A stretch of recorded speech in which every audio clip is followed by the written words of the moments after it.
Olá a todos os que nos acompanham aqui no canal Tratamento de Efluentes. Hoje nós estamos com mais um vídeo novo, continuando a nossa série onde nós estamos falando sobre os tratamentos biológicos.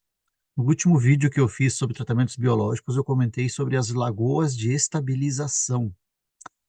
E hoje, especificamente, eu vou tratar de um tema que são as lagoas de estabilização aeradas, ou seja, elas continuam sendo lagoas de estabilização, mas dispõe também de sistemas de aeração, como na imagem aqui ao fundo.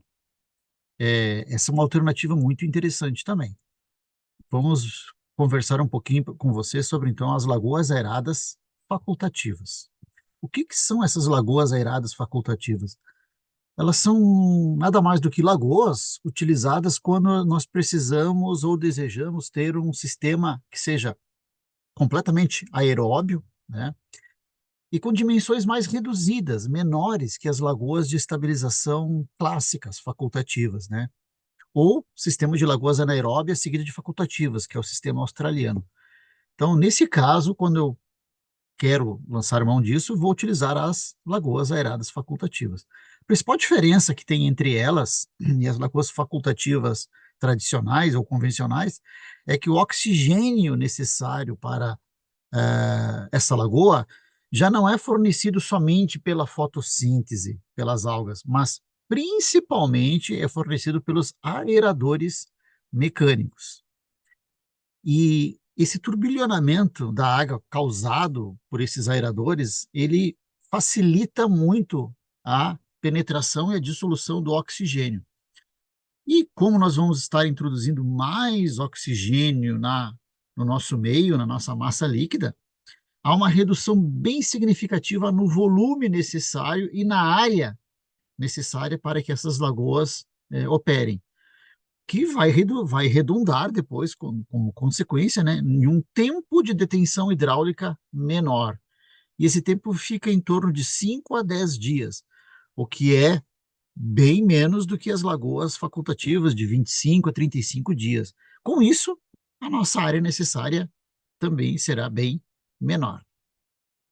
Aqui temos algumas imagens, né, de diversos modelos de aeradores.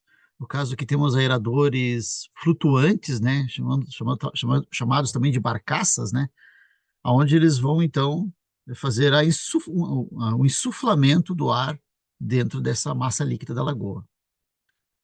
O grau de energia introduzido na lagoa através dos aeradores ele é suficiente apenas para manter ou obter o oxigênio, mas não é suficiente para manter todos os sólidos em suspensão e também as bactérias. Portanto, vai ocorrer sim sedimentação de lodo e de matéria orgânica no fundo. E esse lodo de fundo vai ser estabilizado então de forma anaeróbia, como numa lagoa facultativa convencional. Lembrem que na lagoa facultativa nós temos uma zona no fundo anaeróbia, uma zona que ela é intermediária, que ela é facultativa, ela pode ser ora aeróbia, ora anaeróbia, e a zona superior, que ela é predominantemente aeróbia. A lagoeirada pode ser utilizada quando se deseja um sistema predominantemente aeróbio, né? E quando nós temos baixa área disponível.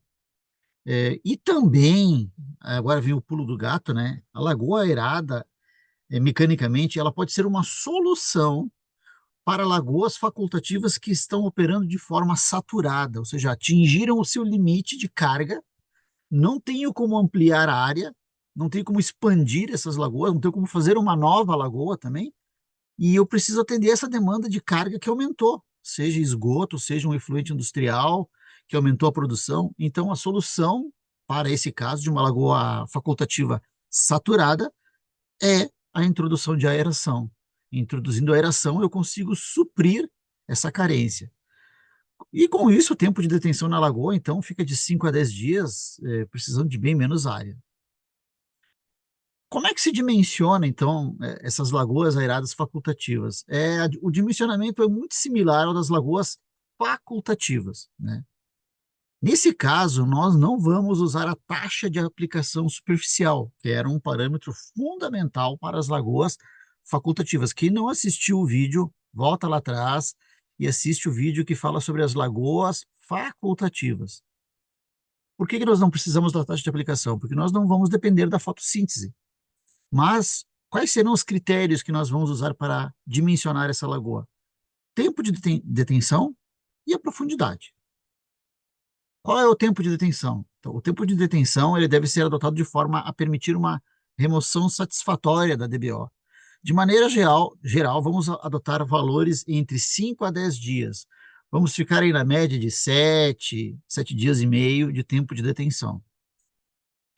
Isso, pessoal, então esse tempo esse tempo de detenção de 5 a 10 dias, ele vai nos determinar, então, qual é que vai ser o volume da lagoa, porque se eu tenho a minha vazão diária, X metros cúbicos por dia, vamos fazer um cálculo bem simplificado, eu tenho 100 metros cúbicos por dia, e eu preciso de um tempo de detenção em torno de 7 dias, eu vou precisar de uma lagoa de 700 metros cúbicos, certo? Então, isso vai determinar o volume. A profundidade, ela tem que satisfazer alguns critérios, principalmente compatibilidade com os aeradores, ou seja, que os aeradores não aerem o fundo da lagoa também, e que nós tenhamos uma camada aeróbia de aproximadamente 2 metros, para poder oxidar os gases que vêm do fundo, que são gases como sulfetos, mercaptanas, né, que tem mau odor. Então, na média, a altura dessas lagoas varia entre 2,5 metros a 4 metros. Na prática, em torno de 3 metros a média de profundidade. Bom, a estimativa da concentração efluente que sai da lagoa de DBO, ele segue um procedimento muito similar ao utilizado nas lagoas facultativas. Quem não assistiu o vídeo, vai lá e dá uma olhadinha que a gente explica como se faz essa estimativa.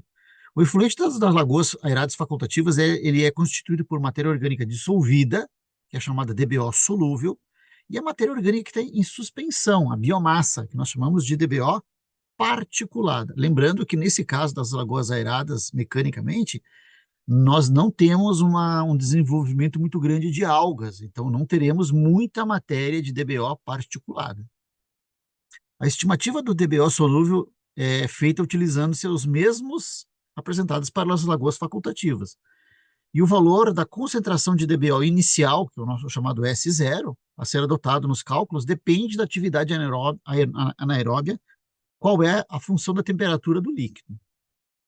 Para se calcular, então, a DBO particulada do efluente da lagoa aerada facultativa, é necessário que se estime a concentração de sólidos em suspensão nesse efluente que sai da lagoa, já que a DBO particulada ela não é causada exatamente por esses sólidos que vão estar suspensos no meio.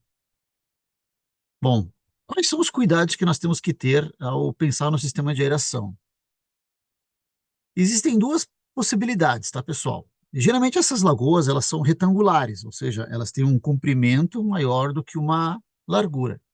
E existem duas possibilidades. Ou eu coloco esses aeradores distribuídos simétrica e homogeneamente por toda a zona da lagoa, que é uma das possibilidades, né? Ou, se a lagoa ela for bem retangular mesmo, eu posso colocar os aeradores na entrada, próximo da entrada da lagoa. Por quê? Porque ali é onde vai ter a maior demanda de oxigênio, porque como ela é retangular, ela tem um fluxo em pistão. Então, a DBO na entrada é muito maior que a DBO na saída. Então, eu coloco os aeradores na entrada e assim também eu aproveito que a parte final da lagoa acabe funcionando mais como mais decantação, né, do que o resto da lagoa, tá? E outra coisa, se eu colocar dois aeradores próximos, sempre o sentido de rotação deles ser contrário um ao outro, né? Para que a gente não crie aquilo que a gente chama de vórtex na lagoa. Ou seja, se um girar no sentido horário, o outro vai girar no sentido anti-horário. Se, mesmo assim, eu tenho uma perda de sólidos junto com o efluente, né? Então, eu posso deixar essa zona final, como eu comentei antes, sem aeradores, para que eu garanta melhores condições de decantação, de sedimentabilidade. O mínimo que se opera são 2 aeradores em lagoas pequenas, tá? Sempre consultar o fabricante, tá, dos aeradores, pessoal, porque ele vai te dizer qual é o aerador recomendado para aquela profundidade, qual é a zona de influência desse aerador, porque lembrem que todo aerador, principalmente o superficial, né, o flutuante, ele tem uma zona de mistura, que é a área na qual ele garante, né, garante a mistura do líquido.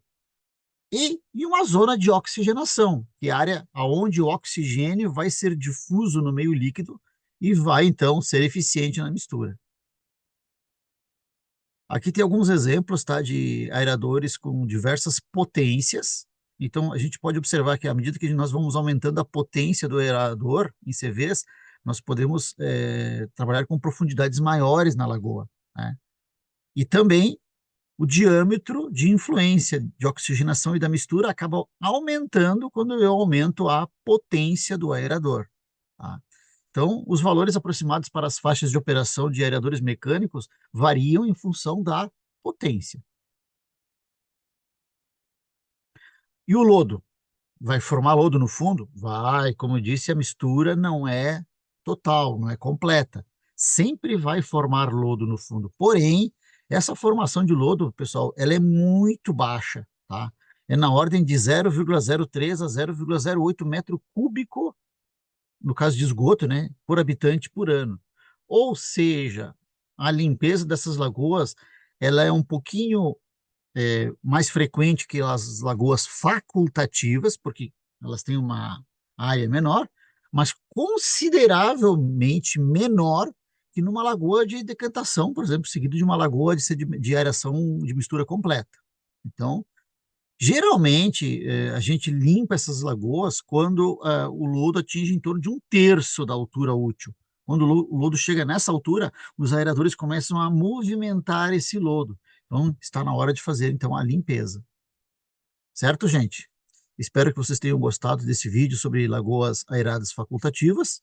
E no próximo, nós vamos falar das lagoas aeradas de mistura completa, seguidas de lagoas de decantação. Um grande abraço a todos. Quem não é inscrito, se inscreve, deixa o seu like aí e compartilhe com quem acha interessante esse conteúdo. Grande abraço e até a próxima.